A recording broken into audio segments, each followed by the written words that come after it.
প্রিয় ভিউয়ার্স, আপনাদেরকে nursing job and academic career YouTube চ্যানেলের পক্ষ থেকে স্বাগত জানাচ্ছি। আজকে আমরা শিখব বাংলাদেশের বিভিন্ন অঞ্চলের নৃত্য। আমরা চলে যাচ্ছি মণিপুরী নৃত্য। মণিপুরী নৃত্য হচ্ছে এটি সিলেট অঞ্চলের নৃত্য। ঝুমুর নৃত্য হচ্ছে রংপুর, রাজশাহী অঞ্চলের নৃত্য।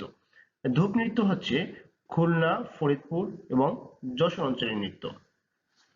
বল নৃত্য হচ্ছে এটি হচ্ছে শুধুমাত্র যশোর অঞ্চলের নৃত্য বা এটাকে বলনাচ বলা হয়। জারি নৃত্য হচ্ছে ঢাকা ও ময়মনসিংহ অঞ্চলের ঐতিহ্যবাহী গান ও নৃত্য।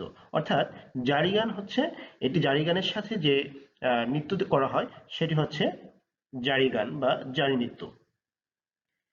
গম্ভীরা নাচ হচ্ছে রাজশাহী ও চাঁপাইনবাবগঞ্জ জেলার ঐতিহ্যবাহী নৃত্য।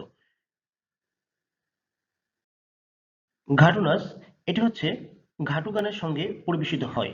এটা কেবল বর্ষাকালে পরিবেশিত হয়। অর্থাৎ এই ঘাটু নৃত্যটা হচ্ছে হাওর অঞ্চলের মূলত নৃত্য।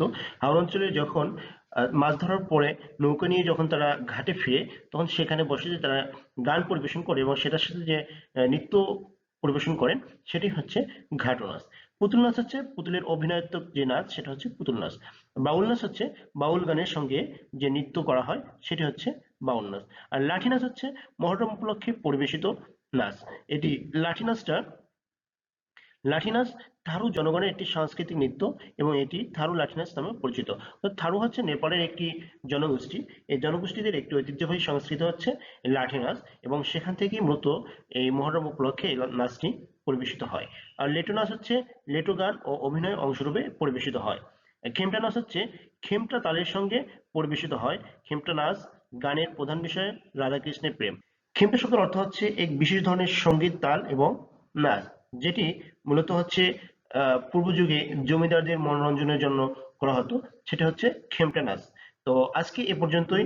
এটি বর্তমান যারা প্রাইমারি পরীক্ষার জন্য প্রস্তুতি নিচ্ছেন কিংবা ভার্সিটি, মেডিকেল কিংবা অন্যান্য চাকরি পরীক্ষার জন্য প্রস্তুতি নিচ্ছেন তাদের জন্য এটি খুবই গুরুত্বপূর্ণ। আপনারা এটি খুব ভালো করে পড়ে নেবেন এবং যারা চ্যানেল নতুন এসেছেন তারা অবশ্যই চ্যানেলটি সাবস্ক্রাইব করে দেবেন। ধন্যবাদ। আসসালামু আলাইকুম।